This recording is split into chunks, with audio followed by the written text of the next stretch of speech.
Halmar here from Ludwig's Roses. It's the 25th of August and we're having a super high-felt morning. The weather is great, the sun is shining, the roses have sprouted new leaves, and I'm going to make a short video that explains to you how important basal shoots are for the roses. Here you can clearly see this is a water shoot or a basal shoot. In German it's even called a Bodentrieb because it's driven from under the soil where the bud union is, and it's full of sap, it's full of vigor. These are prized stems that we don't want to lose.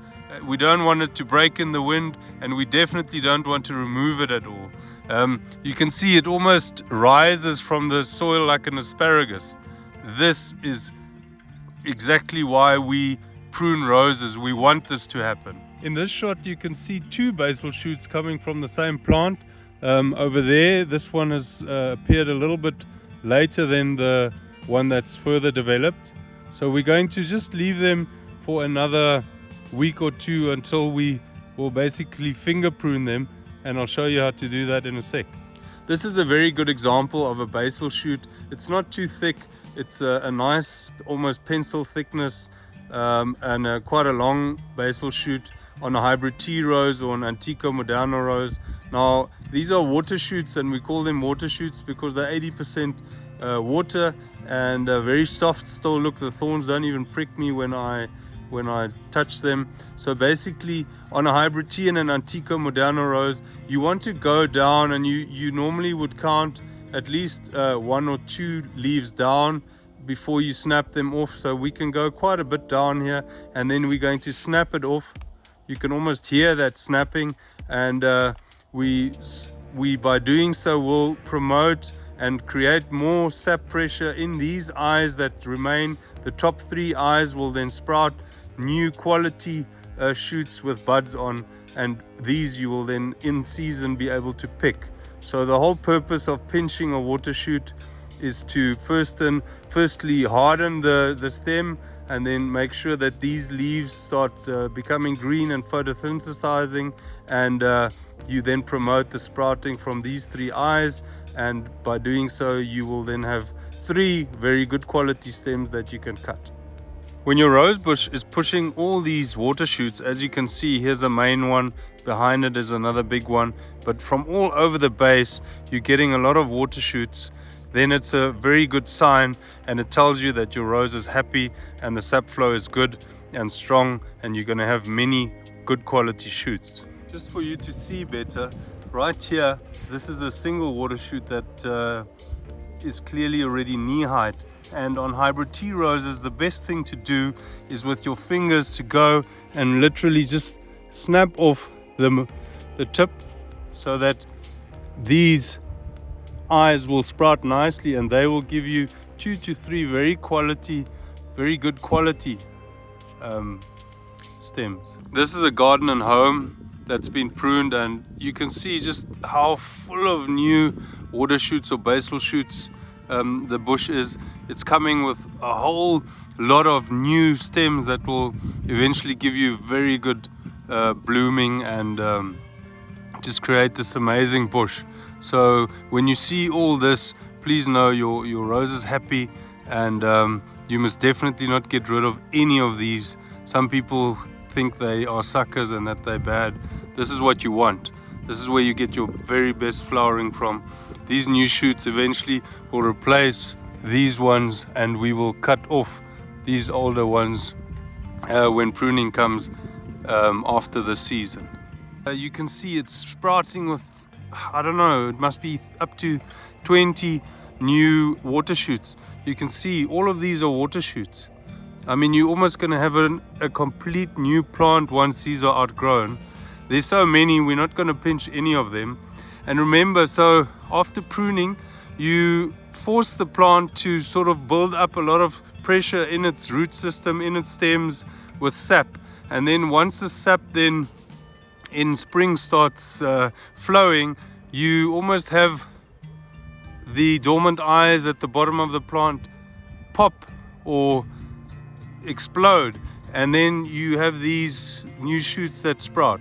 And just to understand these shoots will be the old shoots by the time the season has passed, and when pruning time comes you're going to remove these ones completely and leave the new shoots, because you'll be replenishing the plant.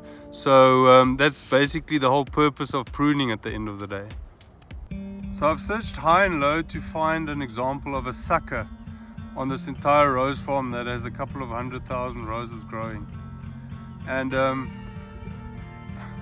I'd like to demystify the whole issue around suckers, because a lot of people confuse suckers with basal shoots or water shoots, and then they remove the basal shoots or the water shoots, and that, as I've shown in this video, is actually exactly the type of shoot that we want to promote and the one that gives us the best quality shoots. Now here in front of us you can see this is what is a sucker. It doesn't happen too often if the roses have been propagated quite well. The sucker comes from a rootstock, and the rootstock is used, we bud onto a rootstock to create the new rose that you will then eventually plant in your garden. The rootstock is genetically very, very different to the actual rose that is budded on, and here you can clearly even see the color of the leaves. So this very light green color compared to this green color with the reddishness is a telltale already that this might be a sucker. And then you can see there are absolutely no thorns on these stems. It's very sort of smooth stem, and it's usually not thick at all, pencil thickness at most. And these stems, if you leave them, will then eventually take over the plant. They don't really flower, they then just grow. They make very long canes, and maybe in spring have very small sort of dog roses, very small white little flowers with 5 petals.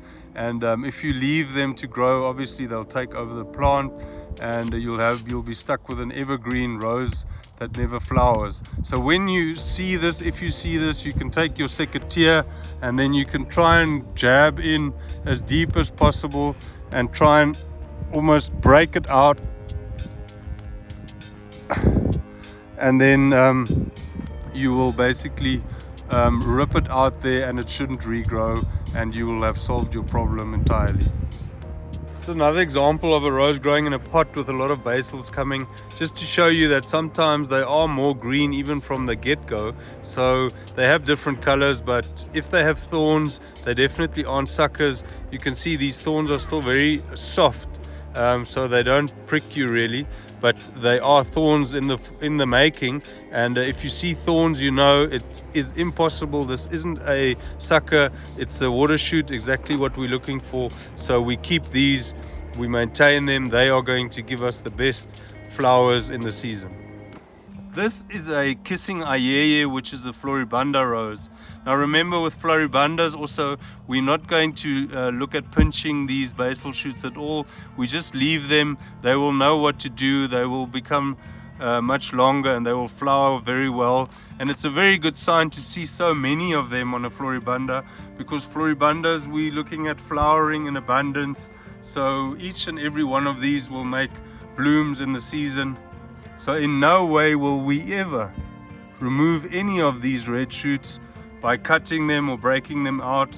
We just leave them, retain them, and they will know what to do once it comes to flowering time. Each one will give you a whole candelabra of flowers, and you'll be very happy that you've left all of them. This is a midinette rose, a miniature climber, and as you can see, it's pushing a lot of basals from the soil here in the pot. This is exactly the kind of performance we want to see. We want to see the rose do this, because those shoots will eventually give you a lot of new flowers and give the rose a nicer shape. So when you see this, you know everything is good. This is just a close-up shot, and here again you can see all these little water shoots coming from under the soil. That's a good sign. Even this long one, you can see it was the first one that came, and it's already got green leaves, so it is tougher, it won't break off. But remember, on a climber, we're not going to pinch any of these, because we want them to first grow long and then flower all along, and if we would pinch them, we would stunt their growth. So on climbers we do absolutely no pinching at all. This is a carousel panerosa, so also a climber type plant that basically we wouldn't pinch at all. We're just happy to see all these basal shoots coming from the bud union, and we know that the plant is really going to replenish itself. All these basals are going to flower later in the season, and we don't pinch them at all. We just leave them, let them grow and flower. Here you can see the buck has actually eaten one of the early ones. Obviously this type of growth is very juicy and tasty for the buck, so they do go for this. If you have buck on the property, then they may eat and help you pinch. On this water shoot you can see some of the leaves are a bit folded, and that is due to a thrips larva that has been chomping on it when it was still much younger and still forming. So when you see that, you know that you did have a little bit of thrips infestation. Hopefully by now you did apply Koinor and treated the plant, and then it outgrows it. But right when it was still unfolded, the thrips will have chewed on the leaf, and when it opens then it is a bit misformed. Now this is a water shoot that has been severely chomped on and devoured by thrips. You can see all the leaves are basically much smaller than what they should be. You can see even dried out a bit. So when this water shoot was still forming, there was a lot of thrips larvae that then basically chewed on the leaves, and as it developed, you can see it's not that happy. The plant has got many more water shoots, so it's not that serious. We have treated the plant, so the thrips should be gone by now. You can pinch it, just pinch the tip out and it will re-sprout, and then the new leaves will be normal. Another aspect that you can consider this time of the year after pruning is to make sure that your soil level is actually at the correct level. Now here you can clearly see it's a bit of an extreme example, but the bud union, which is this sort of knobbly thickening part here, contains all the dormant eyes, and if this is sort of covered with soil after pruning, then you enhance and you promote the dormant eyes that then become water shoots to sprout. So after pruning you can work in compost, bring in quite a lot, as much as you can, loosen the soil nicely, then work it all in, add a little bit of vigolonga if you can, but get the level to this height so that your bud union is under the soil, because when it's under the soil the water shoots can easily sort of grow from under the soil and are promoted, and they like that a lot. I hope you've enjoyed this video that just basically explains to you what basal shoots are and how important they are to the plant. And if you've learned that you must please not remove the basal shoots, then we would be very happy. I hope you've enjoyed this video that explains to you what basal shoots are and that they need to be retained and not removed. Here on this Gilila, which is also a panerosa, a climbing type rose, you can basically see the end result. These older stems here with the browner bark and the sort of graying thorns, versus this green one, which would have been a basal shoot that happened late in the season, but you can see it's basically replenishing the plant. It's still green, it's a fresher shoot, and it will flower very well. You can see if we go closer, basically the thorns are still nice and brown, and as we follow it up we can see that right on top it's already full of new growth, and it's going to flower very nicely soon.